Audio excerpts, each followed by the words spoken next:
মরিচগুলো আস্তে উড়াইয়েন ভাই, চলবে কারণ মরিচের যে দাম বর্তমানে বাজারে, আর আমি মরিচগুলো বিল ফালান, এটা ঠিক করেন না, ফেলে দেওয়া। আর এই মরিচগুলো উঠেন সাবধানে উঠেন, কারণ আমি সোহেম হয়ে গেলে আপনি বংশ নির্বংশ হয়ে যাইব, আর পরে আমার বউডারও মানুষ লই যাইব।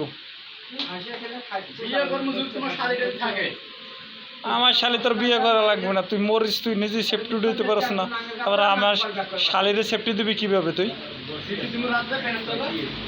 শালার পাগল, তোরে 2 ইঞ্চি মরিচ খাওয়ান লাগে নাকি? মরিচ জ্বালাইব, লাল তো সেকারেন মিশাইলো লাল হয়, তোরটা কি লাল হইব না জাল হইব? খাইয়ে দেওয়া যাইব? কয় টাকা কেজি? 120? 18.5 দিছে। আপনি যে কাজগুলো করেন একটু সাবধানে করবেন, কারণ এই ক্ষেত্রে আপনার অনেক ঝুঁকি থাকে, বুঝছেন? আর বাতাসেরও কান আছে।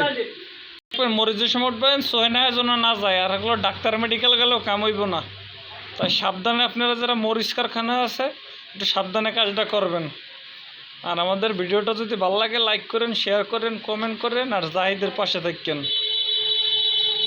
অসংখ্য ধন্যবাদ জাহিদ ভাইকে আপনার মূল্যবান সময় দেওয়ার জন্য।